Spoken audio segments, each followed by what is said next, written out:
Hi everybody, good morning. I am Kumar, your English teacher from Kumar Institute, Paschim Vihar, new Delhi. आज हम इस video में future tense शुरू करने वाले हैं। हम पिछली वीडियोस के अंदर प्रेजेंट टेंस के 10 लेसन्स और पास्ट टेंस के 8 लेसन्स पढ़ चुके हैं। अब हम फ्यूचर टेंस शुरू करने वाले हैं, तो सवाल उठता है फ्यूचर का अर्थ क्या होता है। जिस पॉइंट ऑफ टाइम पर मैं बोल रहा हूं वो प्रेजेंट है और इसके बाद वाला सारा समय फ्यूचर है। सपोज अभी सुबह के 10 बजे हैं तो 11 बजे फ्यूचर होगा, 10:30 बजे फ्यूचर होगा, शाम फ्यूचर होगी, कल फ्यूचर होगा, जनवरी 2016 फ्यूचर होगा, 2017 फ्यूचर होगा। मींस जिस पॉइंट ऑफ टाइम पर मैं बोल रहा हूं उसके बाद वाला सारा समय फ्यूचर होगा। तो फ्यूचर में होने वाली एक्टिविटीज के बारे में जब हम बात करते हैं या प्लान करते हैं या सोचते हैं तो हमें फ्यूचर टेंस की जरूरत पड़ती है। फ्यूचर टेंस सारा का सारा अनुमान पर आधारित होता है। अनुमान, हम किसी काम को करने का अनुमान लगाते हैं। तो आप ये कह सकते हैं कि पूरा फ्यूचर टेंस गेस पर आधारित होता है।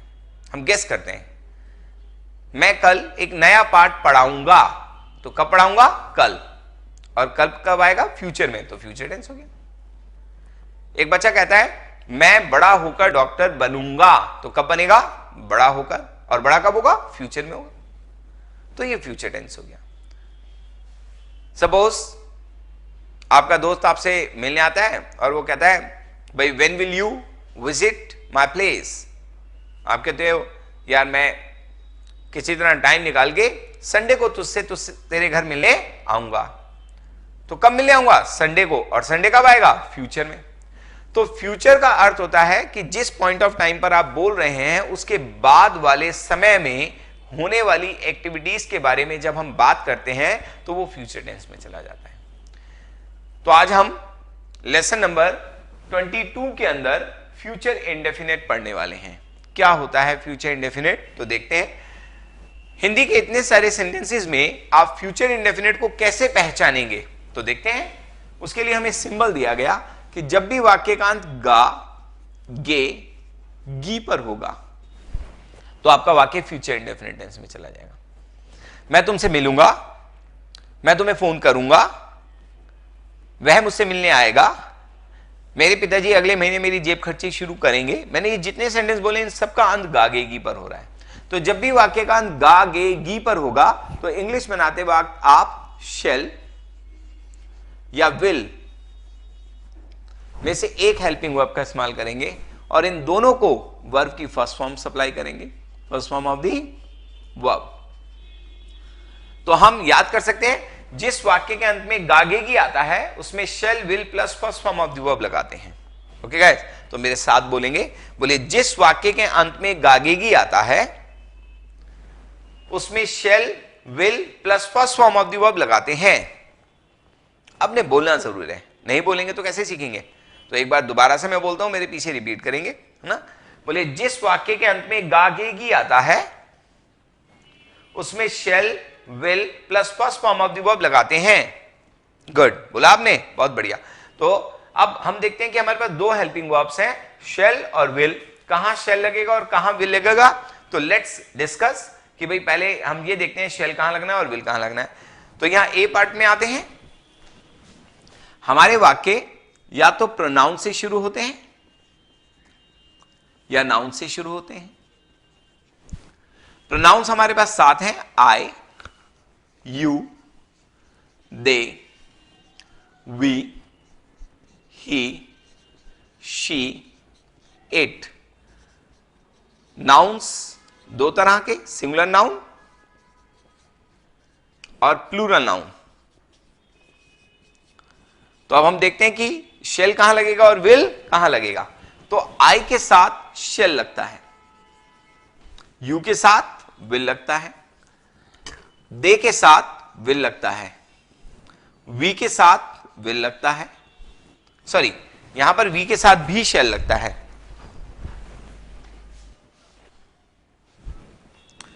वी के साथ शैल लगता है, ही के साथ विल लगता है, शी के साथ विल लगता है, इट के साथ विल लगता है, सिंगुलर नाउन के साथ विल लगता है, प्लूरल नाउन के साथ भी विल लगता है। ओके गाइस, तो आई और वी के साथ शैल लगता है, बाकी सबके साथ विल लगता है। अगर आप कभी बाय मिस्टेक आई और वी के साथ भी विल लगा देते हैं तो इट डस चलता है, तो यहां पर आप विल का इस्तेमाल भी कर सकते हैं, आई और वी के साथ आप विल का इस्तेमाल भी कर सकते हैं। तो आप दोनों में से कुछ भी लगा दीजिए, कोई खास फर्क नहीं पड़ने वाला, आप आई और वी के साथ भी विल का इस्तेमाल कर सकते हैं। ओके गाइस, तो किस तरीके से इस टेंस को हम एग्जीक्यूट करते हैं, लेट्स सी। मैंने एक सेंटेंस लिया, मैं तुम्हें कल मिलूंगा, तो मैं मीन्स आई के साथ शेल, गागेगी की वजह से शेल और विल के साथ वर्ब की फर्स्ट फॉर्म, तो I shall meet you tomorrow, I shall meet you tomorrow, मैं तुम्हें कल मिलूंगा की English I shall meet you tomorrow. तो ये फ्यूचर इंडेफिनिट में हो गया सेंटेंस आपका। सपोज तुम मुझे शाम को फोन करोगे, तो गागेगी आ रहा है अंत में, अगर वाक्य का अंत गागेगी पर हो तो विल शेल के साथ वर्ब की फर्स्ट फॉर्म, तुम मीन्स यू, यू के साथ will, you will call me in the evening, you will call me in the evening, तो मुझे शाम को फोन करोगे। सपोज हम इतवार को पिकनिक पर जाएंगे, तो गे गागेगी पर वाक्य खत्म हो तो विल शेल के साथ वर्ब की first form, we shall go on a picnic on Sunday, तो सेंटेंस क्या बन गया, we shall go on a picnic on Sunday, हम इतवार को पिकनिक पर जाएंगे। सपोज मेरे पिताजी अगले महीने मेरी जेब खर्ची शुरू करेंगे, तो मेरे पिताजी माय फादर, गागेगी की वजह से will shall plus first form of the verb, तो माय फादर विल स्टार्ट, शुरू करने की English to start, start started started, तो my father will start my pocket money next month, next month, हमारा sentence तैयार हो गया। My father will start my pocket money next month, मेरे पिताजी अगले महीने मेरी जेब खर्ची शुरू करेंगे। सपोज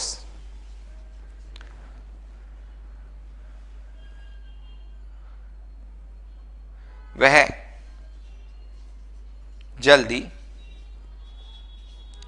ठीक होने के लिए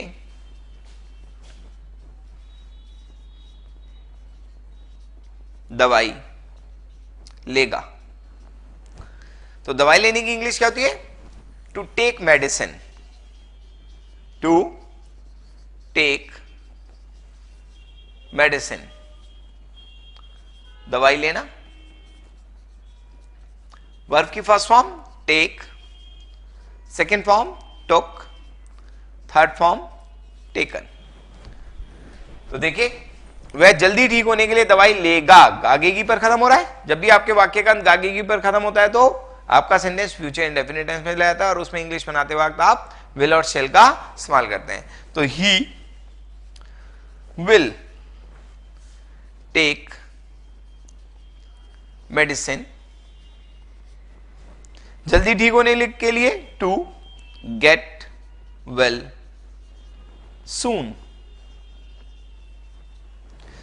सेंटेंस क्या बन गया? He will take medicine to get well soon, वह जल्दी ठीक होने के लिए दवाई लेगा।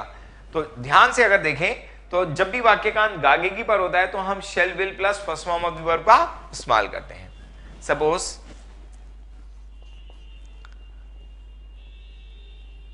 मैं तुम्हें सुबह सुबह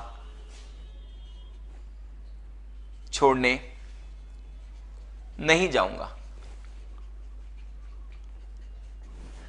मैं तुम्हें सुबह सुबह छोड़ने नहीं जाऊंगा। वाक्यकांत अगेन कहां पे हो रहा है? But it is a negative sentence, और नेगेटिव वाक्य में नॉट हमेशा फर्स्ट हेल्पिंग वर्ब के बाद आता है। तो आई shall not go to drop you early in the morning. Early in the morning. Okay guys, तो मैं तुम्हें सुबह सुबह छोड़ने नहीं जाऊंगा। I shall not go to drop you early in the morning. Sentence आपका तैयार हो गया।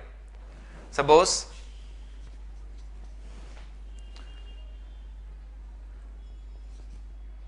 ये बच्चे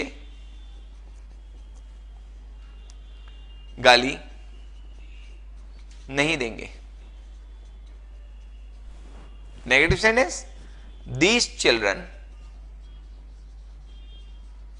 गागेगी की वजह से will shell, these children will not, not हमेशा कब आता है? फर्स्ट हेल्पिंग वर्ब के बाद। These children will not abuse, sentence तैयार हो गया। These children will not abuse.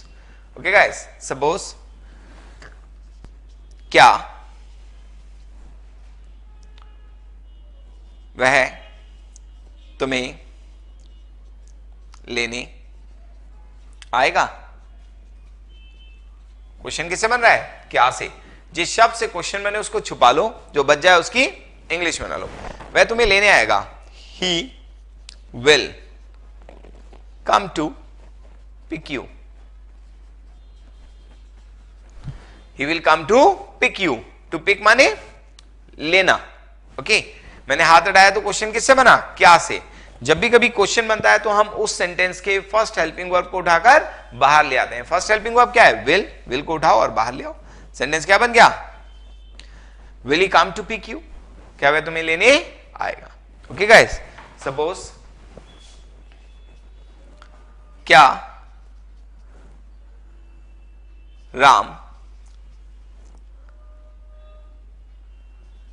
तुमसे इस बारे में बात नहीं करेगा? क्वेश्चन कैसे बन रहा है? क्या से। जिस शब्द से क्वेश्चन मैंने उसको छुपा लो, जो बच जाए उसकी इंग्लिश बना लो। राम तुमसे इस बारे में बात नहीं करेगा, तो राम वाक्यगण में गागेगी आ रहा है। जब भी वाक्यगण गागेगी पर होता है तो विल शेल के साथ वर्ब की फर्स्ट फॉर्म। तो Ram will not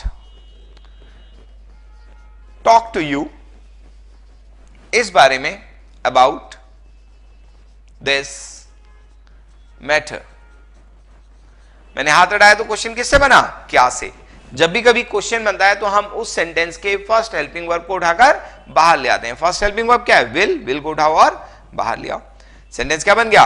will Ram not talk to you about this matter, क्या राम तुमसे इस बारे में बात नहीं करेगा। Now the sentence is before you. इसी तरह से आपने सेंटेंस बनाना है। ओके गाइस, सपोज बच्चे शाम को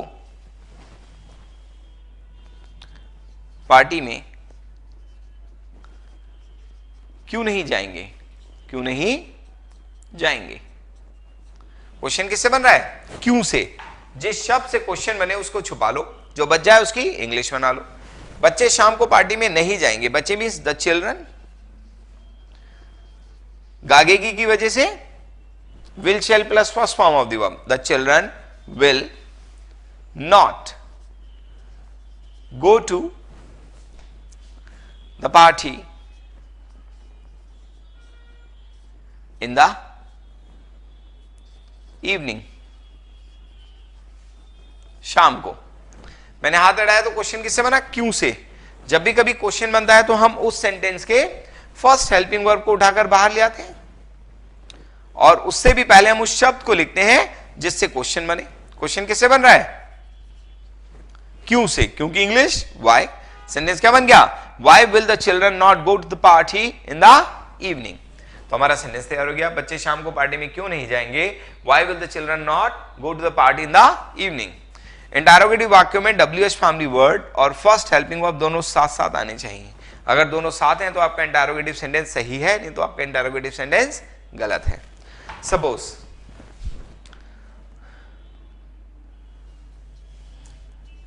वह तुम्हें फोन कब करेगी? क्वेश्चन कैसे बन रहा है? कब से छुपा लो। वह तुम्हें फोन करेगी तो शी विल, वर्ब की फर्स्ट फॉर्म आगे की वजह से विल के साथ वर्ब की first form she will call you. मैंने हाथ बढ़ाया तो क्वेश्चन बना कब से। जब भी कभी क्वेश्चन बनता है तो हम उस सेंटेंस के फर्स्ट हेल्पिंग वर्ब को उठाकर बाहर ले आते हैं और उससे भी पहले उस शब्द को लिखते हैं जिससे क्वेश्चन बन रहा है। क्वेश्चन कैसे बन रहा है? व्हेन से। तो when will she call you, वह तुम्हें कब फोन करेगी? सेंटेंस आपके सामने है। तो क्या बना? वह तुम्हें कब फोन करेगी? When will she call you. Interrogative वाक्यों में WH फैमिली वर्ड और फर्स्ट हेल्पिंग वर्ब दोनों साथ साथ आनी चाहिए। अगर दोनों साथ हैं तो आपका इंटरोगेटिव सेंटेंस सही है, नहीं तो आपका इंटरोगेटिव सेंटेंस गलत हो जाता है। सपोज हमें कल कौन पढ़ाएगा? क्वेश्चन कौन? तो who will teach us tomorrow. Who will teach us tomorrow. हमें कल कौन पढ़ाएगा कि English? Who will teach us tomorrow. तो गागे की वजह से क्या रहा है? Will plus first form of the verb. Okay guys, suppose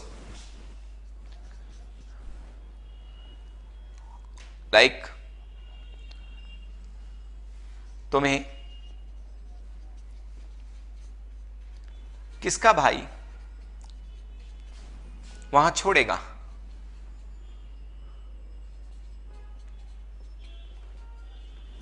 तो किसका भाई means whose brother. Whose brother will, will के साथ वर्ब की फर्स्ट फॉर्म गागेगी की वजह से will shall plus first form दिया।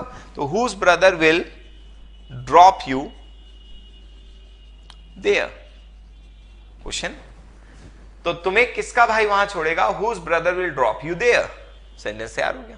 ओके गाइस, तो आज के लेसन का फोकस किस पे है? जब भी वाक्य का अंत गागेगी पर होगा तो आप विल शेल के साथ वर्ब की फर्स्ट फॉर्म लगाएंगे। तो आई होप कि आपको ये लेसन समझ आया होगा। आप इस लेसन को अगर नहीं समझ आया तो फिर एक बार देखेंगे और देखने के बाद इसकी एक्सरसाइज सॉल्व करेंगे, क्वेश्चन आंसर में पार्टिसिपेट करेंगे, तो आपको ये लेसन क्लियर हो जाएगा। हम नेक्स्ट वीडियो के अंदर फ्यूचर कॉन्टिन्यूस लेसन को पढ़ने के लिए फिर मिलेंगे। तब तक के लिए bye bye and take care of your health.